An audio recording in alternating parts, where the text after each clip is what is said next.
사랑하는 성도 여러분, 우리는 이 세상을 살아가면서 수많은 관계 속에서 살아가고 있습니다. 가정에서는 부모나 자녀로, 직장에서는 동료, 상사, 부하로, 그리고 교회 안에서는 우리가 각자의 직분으로서, 각자의 직분자로서 이름을 불리고 있습니다. 이렇게 불리는 이름들이 다르듯이 그 이름 가운데는 저마다의 역할과 책임이 담겨져 있는데요. 성도 여러분, 그렇다면 우리가 그리스도인이라 불릴 때 그 이름 안에는 어떤 책임과 역할이 담겨져 있겠습니까? 특별히 사도행전 11장 26절 말씀을 보시면은 그리스도인에 대해 설명을 할 때 제자들이 안디옥에서 비로소 그리스도인이라 일컬음을 받게 되었더라 라고 고백하고 있습니다. 즉 그리스도인은 예수님의 제자로서 예수님을 믿어야 하고 또한 예수님을 따라야 한다는 것입니다. 그리고 이 사실을 아주 쉽게 표현한 말씀이 바로 오늘 본문 말씀인데요.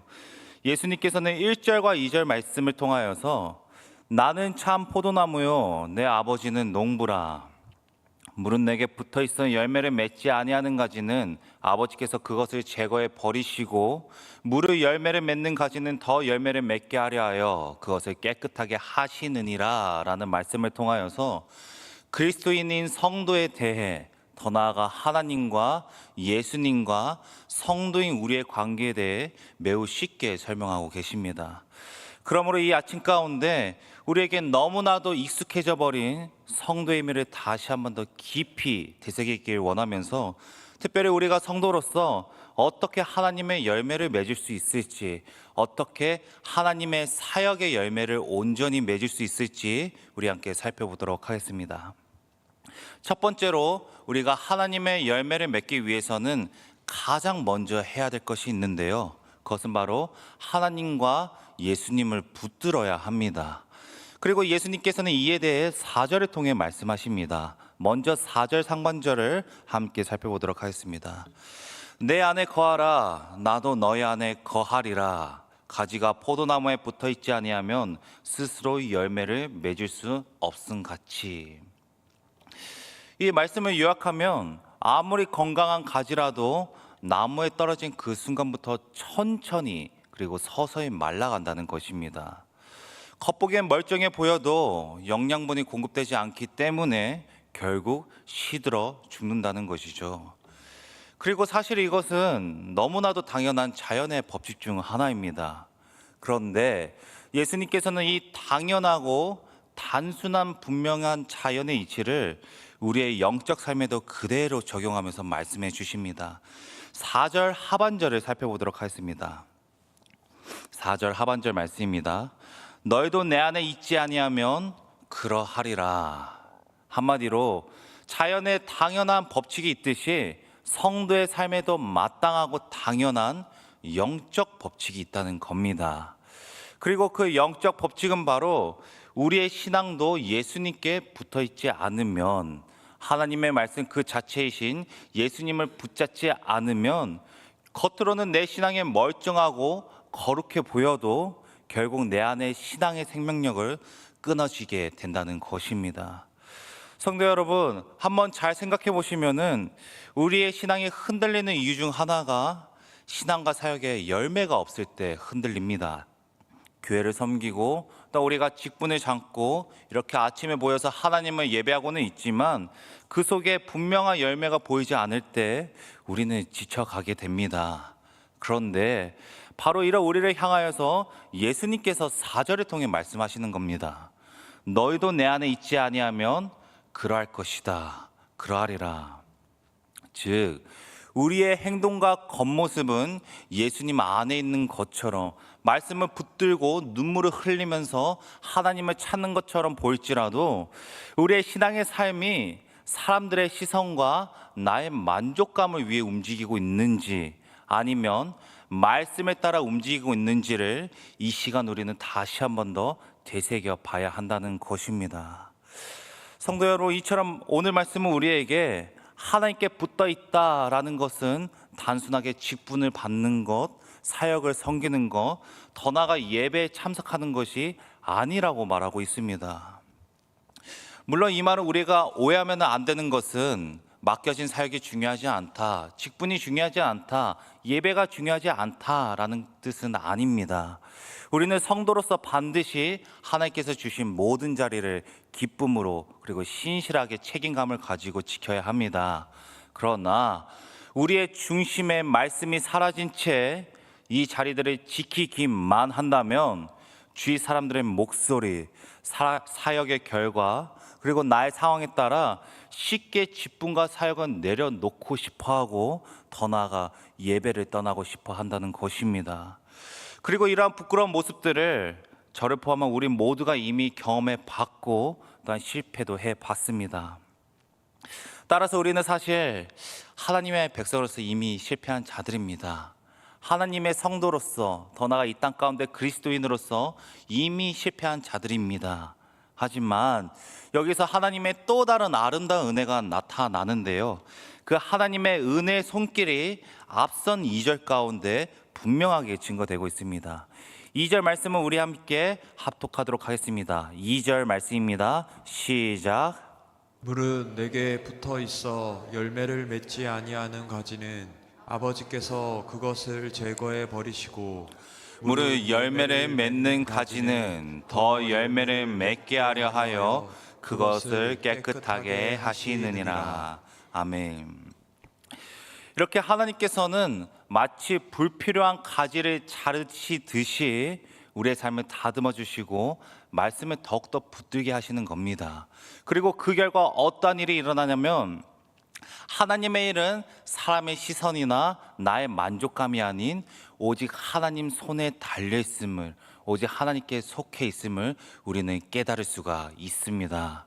성도 여러분, 물론 가지가 처진다, 이 사실은 우리에게 기쁜 일은 아닙니다. 왜냐하면 가지가 처진다는 것은 우리가 깎이는 것, 즉 우리가 고통과 아픔을 만난다는 것이기 때문입니다. 그리고 그 아픔은 사람마다 다르게 다가옵니다. 그러나 한 가지 분명한 사실은 그 아픔은 나를 향한 하나님의 손길이며 그 아픔 뒤에는 반드시 성숙한 신앙과 믿음이 기다리고 있다는 사실입니다. 따라서 믿음의 사람은 하나님께서 왜 나에게 이런 상황을 주셨는지, 왜 부석 가운데 이런 상황을 마주하게 하시고 이런 시간을 주셨는지 이해되지 않는다 할지라도 이것 또한 하나님의 손길이다, 하나님께서 이것을 통해 나를 분명히 다듬고 계신다라는 확신을 함으로써 하나님 앞에서 깎이는 시간에 더욱더 하나님을 붙들고 말씀을 붙들게 되어 있습니다. 그리고 그때 우리의 신앙은 인내의 열매를 맺게 되고 그 열매는 또 다른 사명을 감당하게 하는 믿음의 씨앗이 되어질 줄 믿습니다. 그러므로 사랑하는 성도 여러분, 혹시 지금 사역의 열매가 보이지 않아서 지치신 분 계십니까? 그렇다면 성도인 우리의 인생은 말씀을 붙드는 것으로 시작하여서 하나님의 손길로 완성된다는 것을 다시 한 번 더 믿으시길 바랍니다. 그러므로 오늘 하루 다시 한 번 더 하나님을 붙드시길 바라면서 성도님들의 삶을 통하여서 하나님 사역의 놀라운 열매와 놀라운 역사가 나타나기를 주님의 이름으로 소망합니다. 이렇게 신앙의 열매는 하나님께 붙어 있을 때, 더 나아가 예수님께 붙어 있을 때 비로소 열매를 맺을 수가 있습니다. 그리고 예수님께서는 그 신앙의 열매가 무엇인지 구체적으로 말씀해 주시는데요, 그 구체적인 신앙의 열매가 9절 말씀 가운데 등장합니다. 9절 말씀 살펴보도록 하겠습니다. 아버지께서 나를 사랑하신 것 같이 나도 너희를 사랑하였으니 나의 사랑 안에 거하라. 그렇습니다. 말씀을 붙드는 사람은 반드시 사랑이란 구체적인 신앙의 열매를 맺을 수밖에 없습니다. 그리고 이 사실은 오늘 본문 9절 말씀뿐만 아니라 성경 전체를 통해서 분명하고 확실하게 증거되는 진리입니다. 성도 여러분, 그렇다면 하나님께서 예수님을 왜 이 땅에 보내셨습니까? 우리를 사랑하시기 때문에, 우리를 살리시기 위해 예수님을 이 땅에 보내주셨습니다. 그리고 잘 생각해 보면 하나님의 보내심을 받은 독생자 예수 그리스도께서는 내가 너희를 사랑한 것 같이 너희도 서로 사랑하라 라는 사랑이란 새 계명을 주셨습니다. 이처럼 성도는 하나님과 예수님으로부터 사랑을 받은 자들입니다. 그리고 사랑할 줄 아는 사람들입니다. 그런데 우리가 이 시간 정확히 알아야 할 것은 예수님께서 말씀하신 사랑이라는 것은 받은 만큼 돌려주는 그런 세상적인 사랑이 아니라는 것입니다. 본문에 등장하는 사랑을, 특별히 우리가 구절 가운데 등장하는 사랑을 원어로 살펴보면은 아가페라는 단어입니다. 우리가 잘 알고 있는 단어이죠. 아가페, 즉 조건 없는 사랑, 곧 하나님의 본질적인 사랑을 뜻하고 있습니다. 그리고 바로 뒤에 이어지는 거하라라는 동사는 계속해서 한 곳에 머물다라는 뜻을 가지고 있습니다.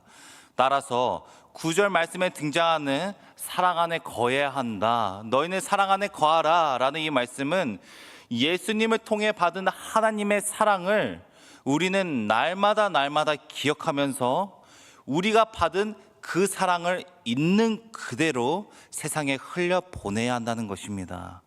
한마디로 우리는 사랑을 만들어내는 자들이 아니라 사랑을 흘려보내는 사랑의 통로라는 것입니다. 그런데요, 성도 여러분, 우리가 이성적으로 생각해 보면 세상 역시 사랑이 중요하다고 얘기를 합니다. 우리 사랑해야 합니다. 사랑합시다. 사랑하십시오. 라고 이야기를 하면서 더 나아가 우리 교회보다 더 큰 사랑을 전할 때도 있습니다. 하지만 세상이 말하는 사랑은 조건적입니다. 또한 생각해 보면 세상 가운데서 나타나는 사랑은 감정에 의해 시작되고 또한 상황과 감정에 따라 반드시 변하게 돼 있습니다. 그 결과 기분이 좋을 때는 쉽게 사랑합니다. 모든 것을 다 주고 싶어 합니다. 하지만 상처받으면 어떻습니까? 주던 것도 빼앗으려 합니다. 그리고 그 사랑의 대상이 원수로 변합니다. 이처럼 세상의 사랑은 결국 조건과 상황과 나의 기분과 감정에 따라서 늘 무너질 수밖에 없습니다. 그러나 하나님의 사랑은 완전히 다릅니다. 근본적으로 다릅니다. 왜냐하면 하나님의 사랑은 이러한 사랑이기 때문인데요. 우리가 잘 알고 있는 요한복음 3장 16절 말씀을 우리가 한마음과 한 뜻으로 함께 합독하도록 하겠습니다. 시작. 하나님이 세상을 이처럼 사랑하사 독생자를 주셨으니 이는 그를 믿는 자마다 멸망하지 않고 영생을 얻게 하려 하심이라. 아멘. 그렇습니다. 우리 하나님 아버지의 사랑은 세상의 사랑과는 근본적으로 다른 죄인을 변화시키시고 죽은 영혼을 다시 살리는 구원의 사랑입니다. 그리고 그 사랑으로 인하여서 우리가 지금 이 자리에 있는 것 아니겠습니까? 당장 어제 하루만 생각해 보더라도 하나님께서 우리를 붙드셨기 때문에 우리가 살아 있습니다. 하나님께서 이같이 우리를 사랑으로 불러주셨기 때문에 우리가 이 예배의 풍성한 은혜를 누리고 있습니다. 그러므로 성도인 우리에게 내 사랑 안에 거하라, 내 사랑 안에 거해야 한다 라는 이 예수님의 음성은 숙제가 아닌 축복이자 은혜인 줄 믿으시길 바랍니다. 사랑하는 성도 여러분, 혹시 알면서도 속아주는 사랑이 이제는 버거우신 분 계십니까? 사랑으로 복음을 전했지만 그 사람이 변화되지 않아서 지치신 분이 계십니까? 그렇다면 오늘 나의 사랑 안에 거하라, 이 하나님의 말씀을 기억하시길 바랍니다. 우리는 우리의 사랑을 전하는 자들이 아닙니다. 하나님께서 수천 년 전 예배하신 사랑을 있는 그대로 세상에 흘려보내는 자들입니다.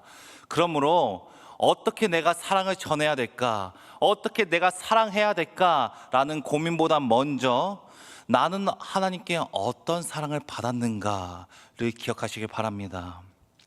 그러므로 특별히 오늘 하루는 우리가 받은 사랑을 기억하면서 받은 사랑 그대로 가정과 이웃에게 전하시길 주님의 이름으로 간절히 소망합니다. 이렇게 성도라는 사람들은 사랑을 전하는 자임을 우리가 살펴보았습니다. 그리고 예수님께서는 사랑의 결과인 기쁨에 대해 아주 쉽게 설명해 주시는데요. 그 구체적인 말씀이 이어지는 11절을 통해 발견할 수가 있습니다. 11절 말씀입니다. 내가 이것은 너희에게 이름은 내 기쁨이 너희 안에 있어 너희 기쁨을 충만하게 하려 함이라. 이처럼 예수님께서는 우리가 예수님 안에 거할 때에 기쁨이 있다고 말씀하셨습니다. 한마디로 오늘 말씀 전체를 우리가 세 가지 단계로 정리하면 이렇게 정리할 수가 있습니다. 하나님의 말씀을 붙들 때, 더 나아가 하나님의 말씀 그 자체신 예수님을 붙들 때 우리는 신앙의 열매를 맺을 수가 있는데, 그 열매는 사랑이며 그 사랑은 결국 우리에게 기쁨을 준다는 것입니다. 즉 성도로서 우리의 삶은 기쁨이라는 겁니다. 신앙생활하는 것, 기쁨이라는 것입니다. 그러므로 사랑하는 성도 여러분, 우리가 성도이자 직분자로서 교회를 섬기는 과정 가운데 와, 하나님께서 나를 이렇게까지 사용하시는구나, 하나님께서 이 일을 위하여서 특별히 나를 불러주셨구나라는 감사 기쁨이 충만히 넘치시기를 주님의 이름으로 소망합니다. 그리고 11절 말씀을 자세히 보시면은 핵심 단어를 우리가 찾을 수가 있는데요, 바로 계속해서 반복되고 있는 기쁨이라는 단어입니다. 특별히 우리가 이 기쁨이라는 단어를 원어로 살펴보면은 카라라는 단어를 사용하고 있는데, 이 단어는 은혜를 뜻하는 카리스와 비슷한 같은 뿌리를 가지고 있습니다. 즉 기쁨은 카라, 은혜는 카리스로서 두 개 다 비슷한 원어를 가지고 있다는 것이죠. 한마디로 앞서 나눈 것처럼 참된 사랑하기 위해서는 먼저 하나님의 사랑을 기억해야 되는 것처럼, 우리가 성도로서 참된 기쁨을 누리기 위해서는 먼저 하나님의 은혜를, 내가 받은 하나님의 은혜를 기억해야 한다는 것입니다. 우리의 모든 것이 은혜임을 기억할 때에 우리의 삶에는 감사와 함께 기쁨이 넘치는 게 바로 11절 말씀의 핵심입니다. 그런데 세상 사람들은 이 진리를 모릅니다. 따라서 기쁨을 얻고자 무언가를 더 가지려고 합니다. 물질을 더 얻고 명예를 더 얻고 사람들의 인정을 받을 때처럼 무엇인가 나에게 더해지고 내 소유가 더 가져야지만 기쁨이 생긴다고 착각합니다. 그러나 그렇게 해서 얻은 기쁨들은 사실 기쁨이 아닙니다. 그것들은 보상입니다.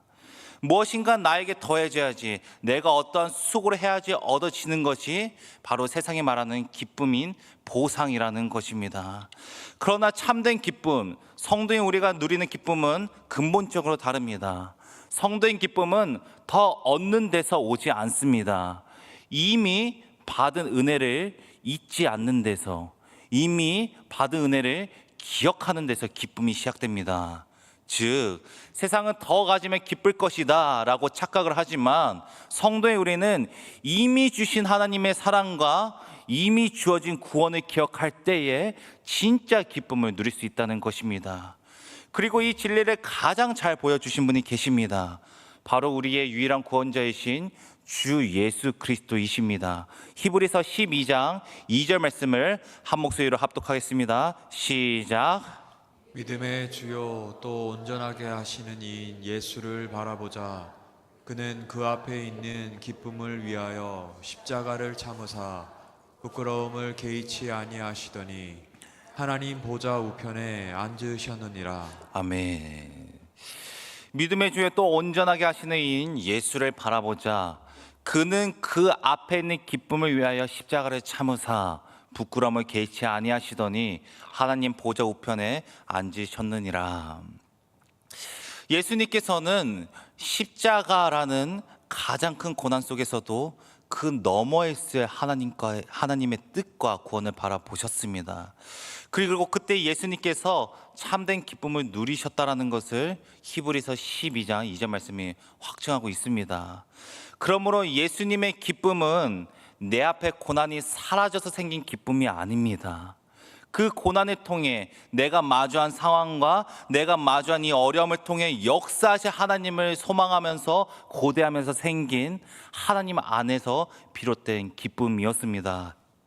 성도 여러분, 이렇게 예수님께서는 하나님 안에서 참된 기쁨을 누리셨습니다. 그런데 중요한 것은 예수님께서는 본인이 경험하신 참된 기쁨을 과거 제자들에게, 그리고 오늘날 우리에게 이미 주셨다는 겁니다. 11절 말씀을 제가 천천히 봉독하도록 하겠습니다. 내가 이것을 너에게 이름은 내 기쁨이 너희 안에 있어 너희 기쁨을 충만하게 하려 함이라. 아멘. 11절 말씀을 보시면 내 기쁨이 너희 안에 있을 것이다 라고 말하지 않습니다.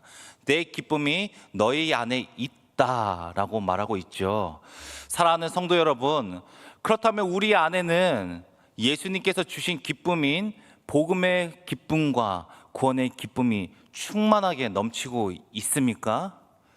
혹시 오늘 우리 마음속에 금식과 염려가 가득해서 주님께서 주신 기쁨을, 복음의 기쁨을 잃어버리신 분은 없으십니까? 성도 여러분, 참된 기쁨인 복음과 구원의 기쁨이 이미 우리 안에 주어졌습니다. 그러므로 우리는 고난 가운데서 기뻐할 수 있습니다. 고난 가운데서 우리는 기뻐할 수 있고 더 나아가 하나님을 찬양할 수가 있습니다. 그러므로 오늘 하루 가운데 세상 가운데서 무뎌진 구원의 기쁨을 다시 한 번 더 기억하시길 바라면서 세상에서 기쁨을 찾지 마시고 이미 주어진 복음과 구원의 기쁨에 감사하시기를 주님의 이름으로 소망합니다. 말씀을 맺겠습니다. 사랑하는 성도 여러분, 오늘은 우리에게 신앙의 본질은 하나님과의 관계 가운데 있다라고 말씀을 하셨습니다. 즉, 우리에게 신앙이란 어떠한 열심을 하는 것보다 가장 먼저 하나님과 관계를 맺는 것입니다. 이처럼 우리의 신앙은 하나님 말씀 안에 머물러야 합니다. 그러므로 오늘 다시 한 번 더 세상에 붙잡던 우리의 손을 놓으시길 바라면서 하나님을 굳게 붙드시길 주님의 이름으로 소망합니다. 그럴 때 우리 안에는 사랑과 이미 주어진 기쁨에 감사할 줄 믿습니다. 그러므로 오늘 하루는 더욱더 사랑과 기쁨이 삶 가운데 충만히 넘치시길 바라면서 하나님께 받은 사랑과 기쁨을 가족과 이웃에게도 풍성히 맺히게 만드는 우리 자랑스러운 갈릴리 교회 성도님들 되시기를 주님의 이름으로 축복합니다.